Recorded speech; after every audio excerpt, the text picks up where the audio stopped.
Welcome into Fantasy AI. All right, we're back in the computer room today. We're going to look at 5 up and 5 down. Movers on the consensus rankings. We're going to see who's moving up and who's moving down the consensus rankings. First, let's take a look at this. Where do you get the best information for fantasy? Vegas. Yes, Las Vegas. You get that point spread, total points expected per team. The billion-dollar industry, they're going to have their numbers right. So you could find one of the best inputs you can have into your formula is these Vegas totals, how much they expect the points to be, that how many points your fantasy player is going to get based on some of those points. Moving on. Weather. Right? Kickers, passing, it all depends. That's one of the last things you do to affect your equation, but I thought I'd throw it in there. Team opponents. Obviously that matters, right? Who you're up against. What's their rankings? What's their defensive rankings? Yes. How about team mood? Recent wins and losses. Is the team up, playing good? But it also matters late. Once that team has been eliminated from the playoffs, what's their incentive to play the old veteran? No, they're going to be playing that rookie, that first, second, third round rookie. Maybe he hasn't been playing as good as that veteran, but they're building for next year team sales. That's what they're moving on. So that team mood matters, where they're at in it. Percentage of team touches. That obviously is a big equation, and when we're figuring out expected points for a fantasy player, right? We can build that. What affects that? Obviously, injuries affects what percentage you think you're going to get. Recent touch. You look at the last 4 games, you can see trends, see how they're doing it. Part of that percentage per team is, do they run 4 wide receivers, 3 wide receivers? Some teams only throw to 2 wide receivers mostly. And you get that. And running backs, we just saw the carries. But a lot of that goes in. You have to adjust that for each team and try to figure that out. So you look at past data, right? Past game data, defensive stats. That's part of that team bonus. But all that goes into it, right? So, and it's important not to rank on other stuff. Yeah, groupthink. So you got to independently come up with your numbers. If you just start listening to them, you're going to just listen to what they say. But what is great about consensus rankings? I love them. You can know how long we can wait on a player. So if we got a pretty good gauge on how long we can wait and where they're going to go in the draft, the player, we can see if we can skate another round and come back and get him, right? Hey, when you go to your draft, you've got your list. A lot of times I use the consensus rankings because I already know who I have my built-in biases on, right? But I pass out that consensus list. Oh, anybody forget their list? You give that consensus ranking now because you're going to know where players are going to go, right? Or what they're thinking. So here we go. Moving on. Here we got a perfect draft scenario. I kind of went over this before. Now, if you're scratching them off here and falls to that sophomore or the rookie, we want to take the rookie, forget that sophomore slump, right? So this would be a perfect situation. You're looking for it, right? But what you don't want to do is, there it is. You see this situation, but you have 3 players above that situation available, right? You don't want to jump. You don't want to get it. So we're kind of looking for that rookie. We're kind of wanting to do that thing. But hey, if these 3 players are above that line are still available, well, you don't make that move. You just keep waiting. That's just an important part of it, not trying to get your favorite players or what you're saying, trying to get who or a certain person. You let these guys go. You go take a running back, something tight end. I don't know what you're needing at that point, but you wait until those all get taken before you get in there and take your pick. But then you're like, well, wait a minute. You had me waiting. I was going around and they took my Malik Neighbors. I didn't get that, what I was kind of wanting it. Well, guess what? There's just another one of those situations waiting around the corner here. Here's Ladd McConkey, right? He could possibly be the rookie that takes off and does it. You see, I have in blue, I practice what I preach. I had Jordan Addison last year was my rookie. But anyways, but he's a sophomore this year. I don't want him. So you would take the rookie. So all I'm saying is there's certain scenarios we're wanting to get, like Malik Neighbors here, that rookie lightning. Hope you get the guy, but you don't reach for it, right? You just let it come natural and flow. So anyway, I just wanted to get that across because, hey, you got to let the things come to you and see where it's at and what you can get.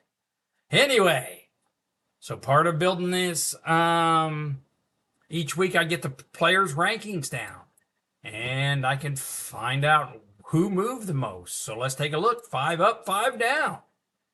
When I update my rankings, I can offset and see who moved and who didn't. So first up, number 5 is Tyjae Spears. He moved from the 36th to the 32nd ranking at running back. So what's changed on him this last week? Well, I guess some news came out at new coach Callahan views Pollard and Spears as interchangeable at running back. So probably talking up Spears here a little bit.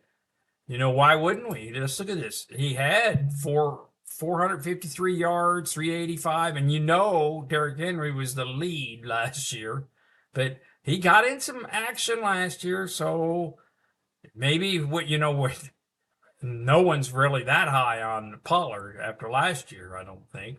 Well, maybe they got him ranked 21st here.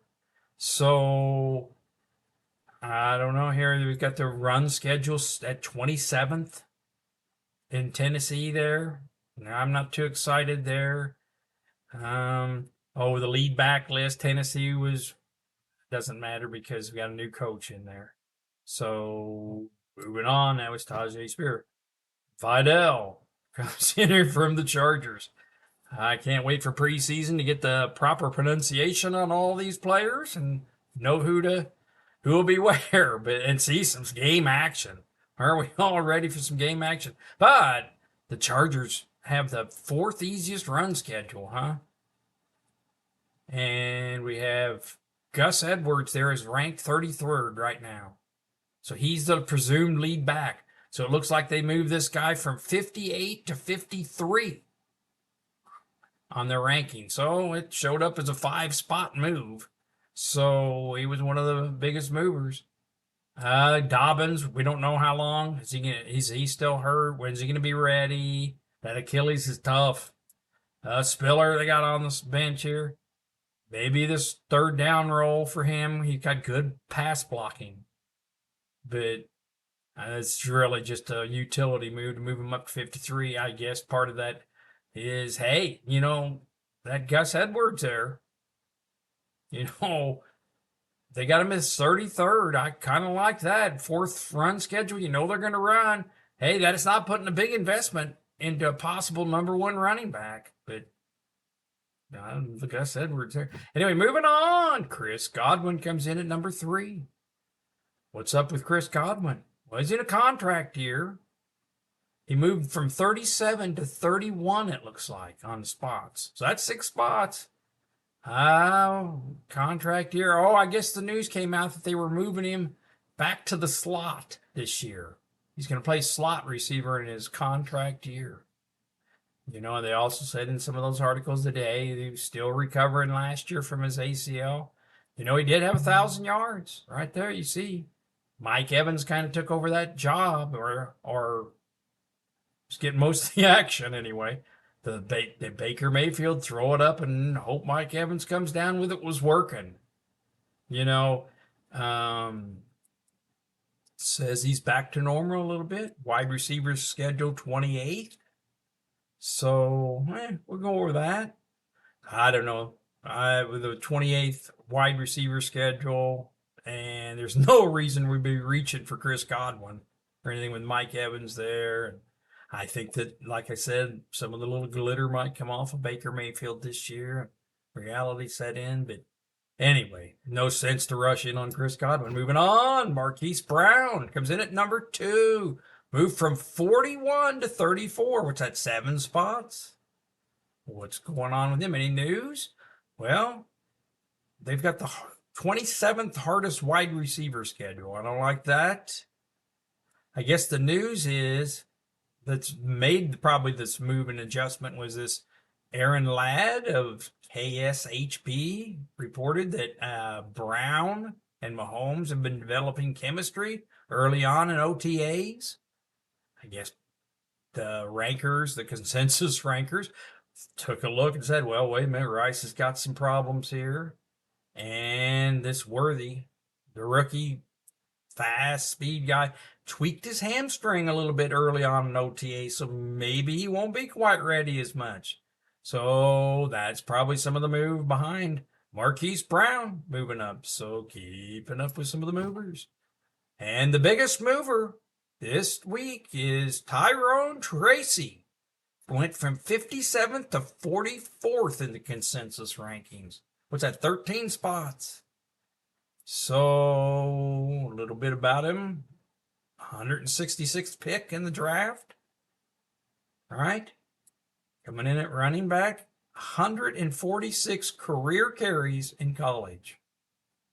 Now, do you think he's NFL ready to steal a lot of actions from Singletary? I don't know. They got him moved up to 44. I like it. Keep moving him up. All right. Found some articles hyping him.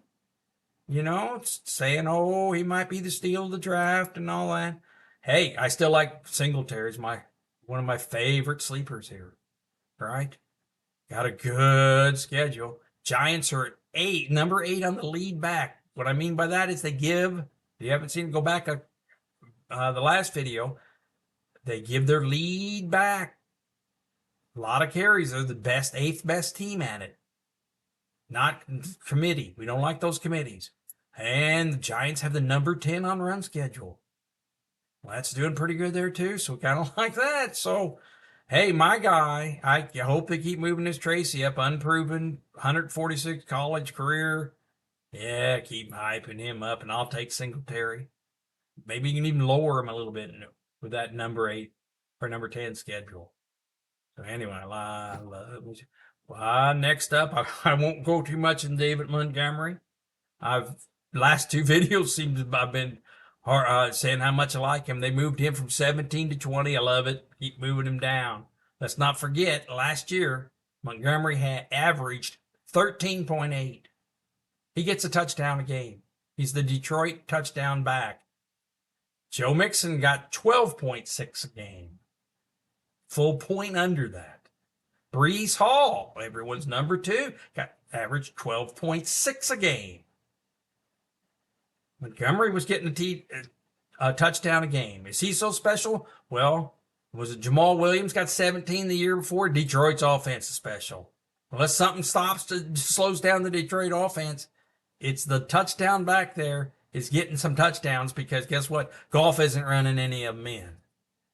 So I've preached a lot about David Montgomery and how much I like him, but they've moved him down, but I removed Gibbs up a little bit more. So moving on. How about Antonio Gibson in New England? All right, they moved him from 43 to 47, so they're not like. So they have the 20th running schedule there.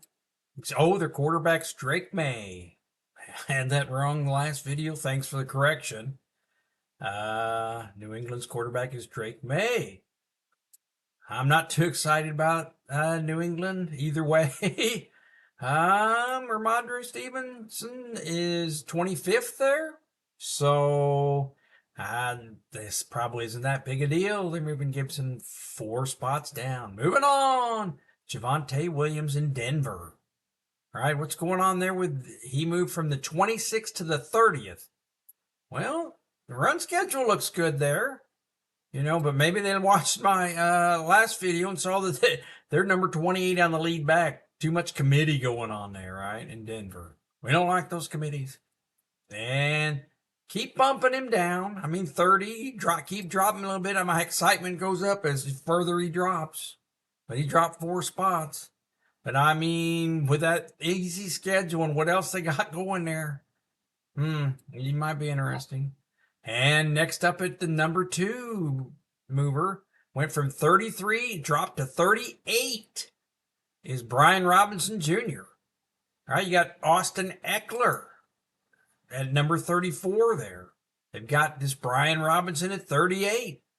So you're getting a number 15 run schedule there with, if you put the two together, you get one at 34, one at 38. Got nothing investment, and you got two running backs there, but you still get 2-0 if they share. Anyway, got a new coach there, and new quarterback is Jaden Daniels there for the Commanders. All right, moving on. Next up, we got the last on the list. The biggest mover this week is Keaton Mitchell, going from 49 to 57. What happened there? Well, I think the news came out that he won't be ready for week 1. Had some, coming back from injury, so he's not going to be quite ready. The run schedule there, they have the number 11th. That's a pretty good run schedule. Derrick Henry in there. And number 11 ranked. And although we just saw in the last video, the committee deal is they are one of the worst. Why? Because Lamar Jackson gets all the carries. So we kind of went over that. If you didn't see that, look at that last video. Moving on. Fantasy AI. All right. If you're liking what you're seeing, hit that subscribe button. Hit that thumbs up. Even if you ain't liking it, hit that thumbs up. Subscribe. Moving on. This is where I like to fill my shorts. Yes, this is a rapid repeat. Let's take a look at this week's ranking movers in the consensus rankings. Tyjae Spears moves up 4 spots to number 32 in Tennessee. Vidal and the Chargers, he moved from 58 to 53. Chris Godwin moves up 6 spots to 31. Contract year, moving to the slot was the news. Marquise Brown, chemistry with Mahomes is the news out of camp. He moves from 41 to 34. Tracy with the Giants, they move him up 13 spots. Going to be competition for Singletary.